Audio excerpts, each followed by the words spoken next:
Oh, yes! Yes! You know what it is! You know what it is! 16 bits and bobs! We're here. We are getting excited. We are turning up the enthusiasm. Why? Because you know why. Usually I've got my phone balanced in an egg box used as a tripod. But here we are at the studios. We are in a creative space because we are getting excited because I am talking a world exclusive. Is it true? Yes, we have got an interview with one of the members of Cloak and Dagger Games talking about their new game for Excavation of Hob'S Barrow. Mr. John Inch, welcome my friend.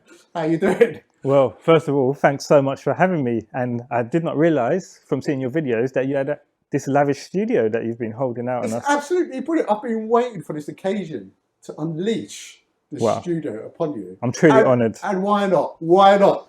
Tell us a little bit about the game, this new game, which is getting a frenzy, a lot of media attention. Tell us a little bit about it. Well, thanks. I wouldn't say a frenzy yet, but we're getting there. We've got into magazines, you know, that was a dream come true. And let's just hope this is the start of something. So Excavation of Hob'S Barrow is a classic style point and click adventure game. Some people don't like that term, but just for ease of saying what it is, that's what I'm going to call it today. And yeah, it's set in Victorian England. It stars a woman protagonist going to a quaint little village where she will excavate a barrow, but she finds out there's a lot more going on than what appears. I don't want to say too much about it. I'd let players just see the secrets of this for themselves. Yeah, and you did mention there hasn't been a frenzy, but come on. It has been recently released in PC Gamer magazine, Edge magazine. Everyone's talking about it. How was that for you? How did you first find out when you was at Edge magazine? If we talk about Edge magazine, here in the UK, it's probably one of the most regarded high-end publications for gaming, right? So how did that feel for you? I remember you saying that was a bit of an inspiration for you. It's a bit of a dream come true. Yeah, well, the thing is, I flick through Edge like every time it comes out, just in the shops. And if I see 6 or 7 games I like the look of, I'll buy it. But generally I won't. And I just said to myself, I'm going to stop buying this magazine. It's too expensive now. It is. But well, let's get a price check on the magazine. It's a big hitter. We're talking about 6-7 quid. 6-7 quid. Edge magazine. But you got to think, I was going to pick this up and look at it. But my partner, Shaun, who I do the games with, he's the other half of Cloak and Dagger, he spoiled it for me. He discovered it at an airport. We didn't know it was going to happen. And he just sent me a pic. And although I was delighted, I would have liked to have discovered it for myself. This is true. And Shaun can't be with us because he's either promoting the game in Italy or he's enjoying Italian. I don't know what he's doing. He's off on holiday somewhere. You know, he doesn't do much. He does a lot. Yeah. He does a lot. That's why I'm able to sit here while he's probably working right now. And while we've got you here, you are the artist of the game. So it's fair. We should be talking about the artwork of a game. If we think about all your other games, there's give or take 10 years since you first started out for point and click adventure games, going all the way back to Mudlarks, going through the ranks. We're talking about Legend of Hand, which I must say was quite controversial. It had some hand-drawn art style. Some people called it, dare I say people, grotesque. Some people, it had mixed reviews. It split the fan base. We had Sumatra, and now we have got the title now, this game. Where do you see the art style leading to? Are you happy with the progression? Because there have been some crazy reviews. There was a review in Third Strike who mentioned The Legend of Hand. They said it looks like an artist had no experience and its colour palette was very limited and minimal. Wow. Well, what can I say? You got to have my skin's soft, but you need a thick skin in this business, right? But of course, we have always had like wild art styles in our games. From the first one, Mudlarks, where we literally took pictures of our friends without them knowing and stitched them together under the guise of digital Mortal Kombat sprites. That is a shocking game to look at, but it did it got us some attention, and Yeah. we kind of became famous for that style for a little bit in very small circles. Yeah. With Legend of Hand, the scope of the game was very ambitious. So I was like, I need to do art that I can just churn out, sprite after sprite after sprite. I would just draw something, I wouldn't correct it. I'm just going with it, go with the flow. And it just led to some hilarious like scrutiny, which I personally found it amazing that anyone was talking about it at all. Yeah. So for me, it's great. And yeah, it was bold, it was daring, and yeah, there was some wild things said. But for me, it's all good. But what I will say is, the next two games also had quite a simple art style. It's always there's only two developers. You got to save time. But with this game, we also were going to keep this very simple. It was going to be a 10-screen game. Yep. And Shaun wanted a very simple art style that we could just churn out. And I was like, if it's just 10 screens, I can up it a bit. I want to show that I can actually draw a bit and do something half decent. Yeah. And luckily, our character went onto forums before she was finalized. So other artists had their say in her, and like she got developed quite nicely, and more detail got added. And I was just like, yes, Shaun likes this. We're going to go with more detail in the game. And I'm going to get to unleash, hopefully, a bit more of my abilities, which I think hopefully it's worked. We seem to have got a lot more attention this time. So we picked up a publisher. Of course, and let's talk about the publisher. Wadget Am I correct? Say it again one more time. Got to get it right. Wadget Games.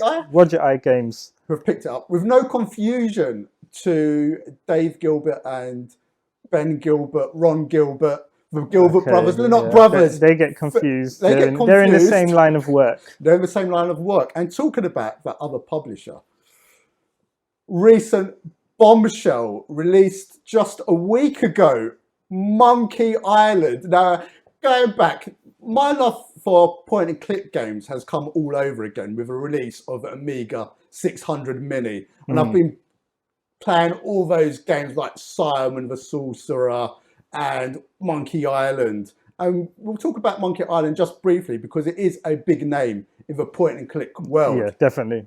I was speaking to the guys at London Gamers Market who released Final Vendetta, Bitmap Bureau, and they were devastated when Teenage Mutant Ninja Turtles Shredder's Revenge was dropped one day by Konami. How do you feel about Monkey Island being dropped a week before your game? Well, some people say we're crazy, but it is what it is. Look, everyone compares. Even now, the games that are made today in this genre are compared to the old Monkey Island games. Yeah. So it's crazy that we are literally going up against them. We're a week later. But what can I say? It's like, this is the game we all grew up playing. And whether they say it or not, all the indie developers right now will compare. They'll look to see who's releasing at the same time and try to avoid each other and try to come out in quiet periods because it's all about early sales. You know, everyone's looking out for getting ahead as any way they can, and having rivals can mess that up, like you've just said with Final Vendetta. Yes. But Monkey Island didn't announce it was coming out until very recently. It's true. So we already had like our date set in stone. Yeah. And we were like, oh my God, it's going to come out right upon us.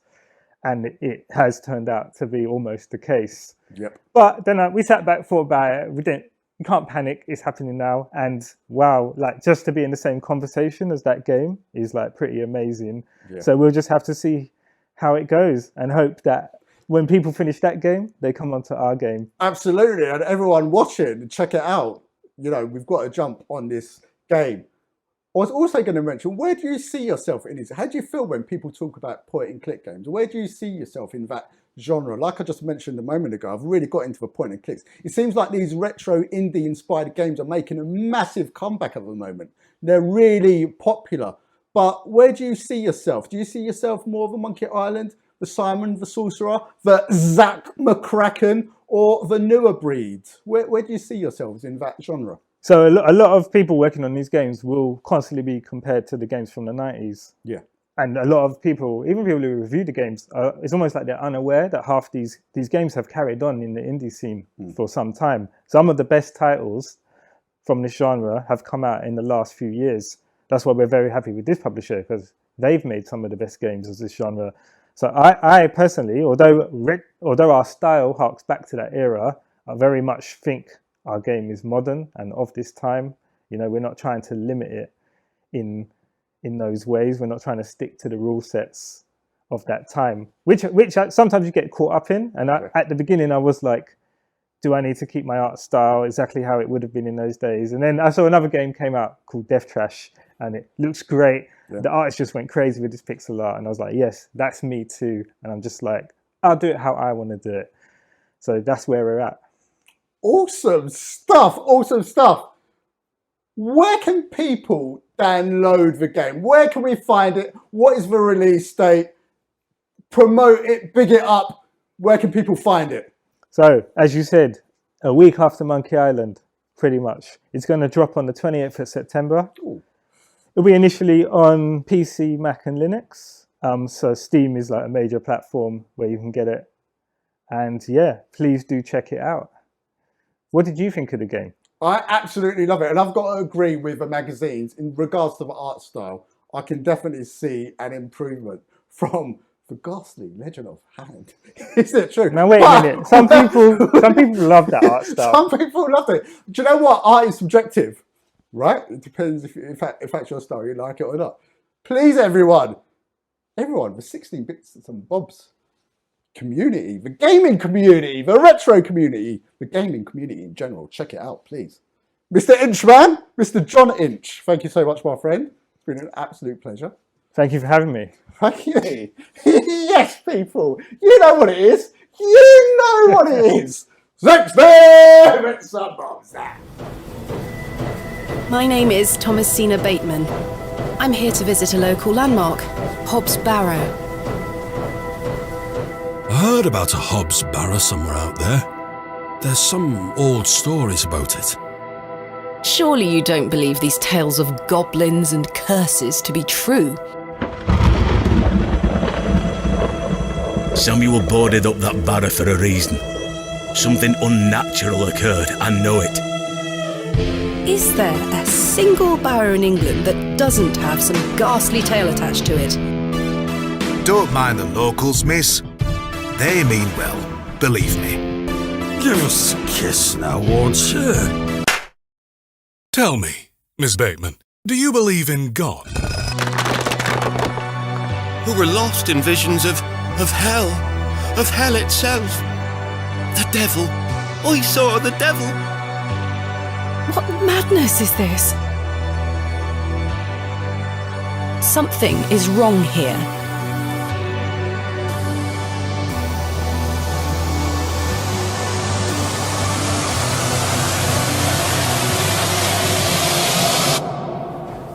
What is life without mystery, Miss Bateman?